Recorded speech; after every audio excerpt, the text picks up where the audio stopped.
Win academy में अभी छत्तीसगढ़ शुरू करने वाला हूं मैं। तो छत्तीसगढ़ का महत्व आप जानते हैं सीजीपीएससी और व्यापम के लिए। अगर पता नहीं है तो जानकारी दे देता हूं। सीजीपीएससी के लिए छत्तीसगढ़ क्या है, एक आत्मा है, और आत्मा बिना शरीर क्या है, बेकार है। वैसे व्यापम में भी हर एग्जाम में क्या है 20 क्वेश्चन छत्तीसगढ़ से आता है। पीएससी की कोई भी एग्जाम रहे उसमें 50 क्वेश्चन क्या है, अनिवार्य है छत्तीसगढ़ से आना। तो हम लोग शुरू करेंगे अभी छत्तीसगढ़ के प्राचीन इतिहास से, फिर मध्यकालीन इतिहास, उसके बाद जो है आधुनिक इतिहास, बाकी जो है कला संस्कृति जनजाति ये सब चीज़ भी आगे पढ़ेंगे। और भूगोल जो है भूगोल पार्ट बाद में पढ़ेंगे क्योंकि उसको अपडेट करना पड़ेगा। तो ठीक है, आगे बढ़ते हैं हम लोग।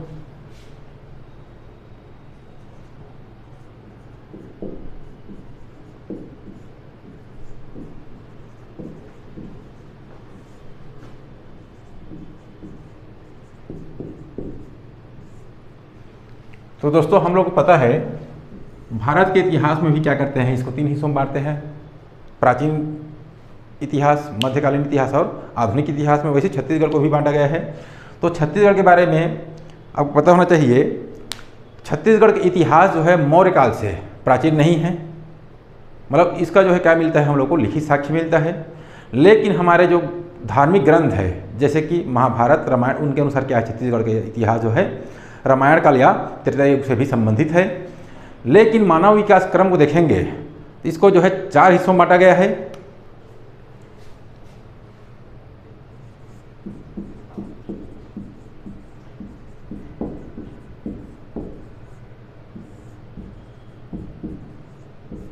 प्रागैतिहासिक काल मतलब क्या होगा, प्री हिस्टोरिक एज। तो इसको बोलते हैं पाषाण काल। तो मानव विकास और जलवायु के अनुसार जो है इसको 4 भागों में बांटा गया है छत्तीसगढ़ में। पहला होगा पूर्व पाषाण काल,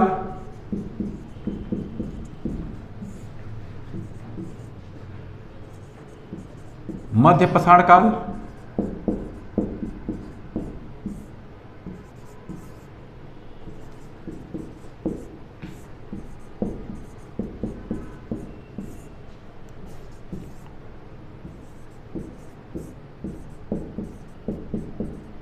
नवपाषाण काल।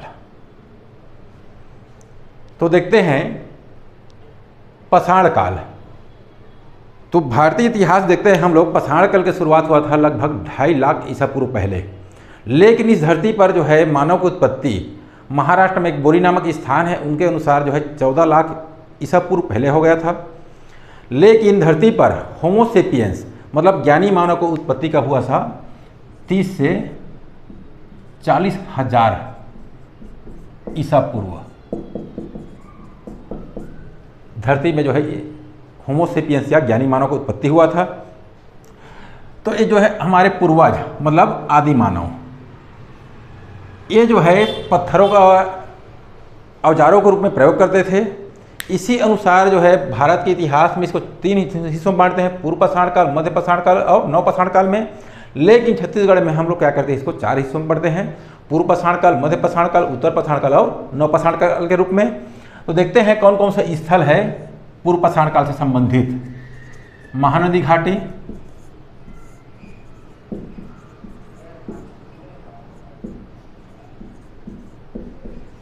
एवं सिंघनपुर। ये क्या है अपना पूर्व पाषाण काल से संबंधित स्थल है। तो याद रखना ये जो है सिंघनपुर रायगढ़ जिला में स्थित है। चुंबर ढाल पहाड़ी में यह स्थित है। ये नहरपाली है एक गांव, नेशनल हाईवे के लेफ्ट साइड में क्या है सिंघनपुर स्थित है। यह छत्तीसगढ़ का सर्वाधिक प्राचीन क्या है या सर्वाधिक प्राचीन शैलाश्रय है या पाषाणकालीन स्थल है। इसका खोज किया गया था 1910 में एंडरसन एवं अमरनाथ दत्त द्वारा। अमरनाथ दत्त जो है रेलवे में क्या थे, इंजीनियर थे। दोनों के द्वारा 1910 में खोज किया गया था सिंघनपुर का। बाद में इसका प्रकाशन हमारे महान साहित्यकार लोचन प्रसाद पांडे द्वारा किया गया। यहाँ जो चित्र बनाया गया है सिंघनपुर में, यहाँ जो है आखेट संबंधी चित्रों की क्या है प्रधानता है, मतलब लोगों को शिकार करते हुए दिखाया गया है। यहाँ पर जो चित्र बनाया गया है किस रंग में बनाया गया है, गहरे लाल रंगों द्वारा यहाँ जो है चित्रांकन किया गया है। यहाँ पर बाद में खोज किया गया उसमें जो है सिंघनपुर में ना 5 जो है पत्थर के कुल्हाड़ी भी प्राप्त हुआ है। यहीं से हम लोगों को जो चित्र मिला है वो कैसा बनाया गया है, सीढ़ी के आकार में।